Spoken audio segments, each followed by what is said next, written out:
আসসালামু আলাইকুম, welcome to my YouTube channel. তো আজকে রওনা হলাম ঈদের কয়দিন, আজকে ঈদের 4-5 দিন পর রওনা হলাম আমরা সবাই সীতাকুণ্ড যাব।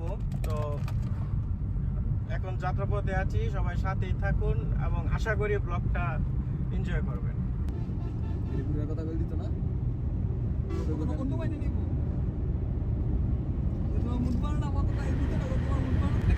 যাত্রা বিরতিতে দাঁড়ালাম মেঘনা ব্রিজ ক্রস করে, এখানে চা খেয়ে তারপর আবার বাকি পথ রওনা হব। এই জায়গাটায় আমি সবসময় দাঁড়াই চট্টগ্রাম বা কক্সবাজার যাওয়ার পথে। এখন আবার রওনা হয়ে গেলাম, সাথেই থাকুন।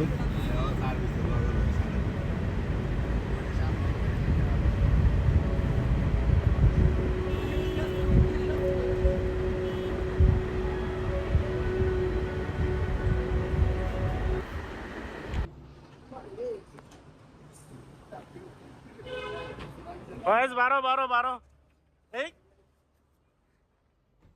ফয়েজ, এটা রিয়া খোলার পরে এটা রেজুলেশন ইমন বাড়ছে রে। ক্যামেরার সিন হয়ে যায়।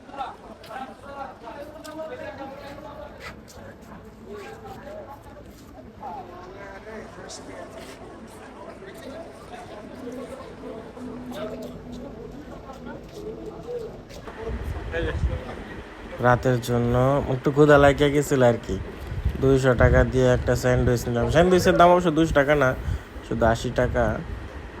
তবে স্যান্ডউইচটা একটু মজা না। একটা ইয়া দেন, লাকি সাদা দেন।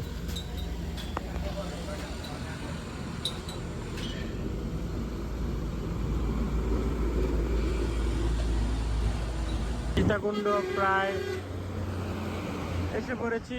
এখন মানে মেন রাস্তা থেকে বামে ঢুকলে সীতাকুণ্ড। গাড়িরও গ্যাস ফুল করে নিতেছি যেন আসার সময় আর কোনো গ্যাস নিতে না হয়। সকাল হচ্ছে, মাত্র ফর্সা হচ্ছে। শুভ সকাল।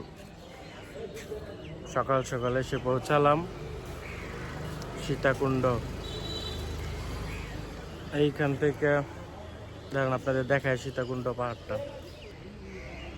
ও পাহাড়ের উপরে সীতাকুণ্ড মন্দিরটা আর কি।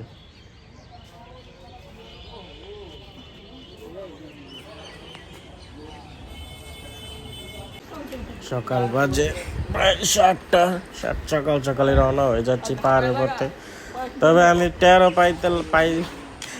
পাই নাই যে এত দূরে উঠবো বা এত উঁচুতে উঠবো। এখন আমি এটা বুঝতে পারি নাই, তাই জন্য খুশি খুশি চাইতেছিলাম। এখান থেকে যখন লাঠি নেই তখন ভাবি এই লাঠি শুধু শুধু হাতে নিয়ে বুঝা, পরে বুঝছি।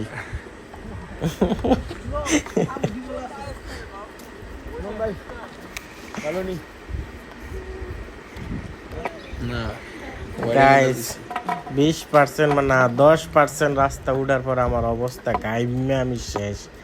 আমি এখনো ভাবেই নাই আমি মানে কই উঠবো, আমি এখনো বুঝতে পারি নাই তখনও।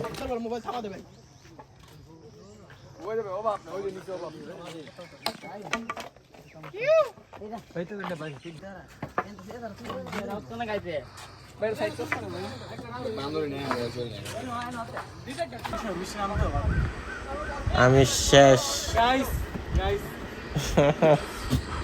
এত উপরও পারে, এত উপরও দোকান আছে ভাবি। টিকটক ভিডিও পৌঁছাইলাম অনেক কষ্টে কি কত কষ্টে যে পৌঁছাইছি, এটা যেন আসবো এই কি পারবো।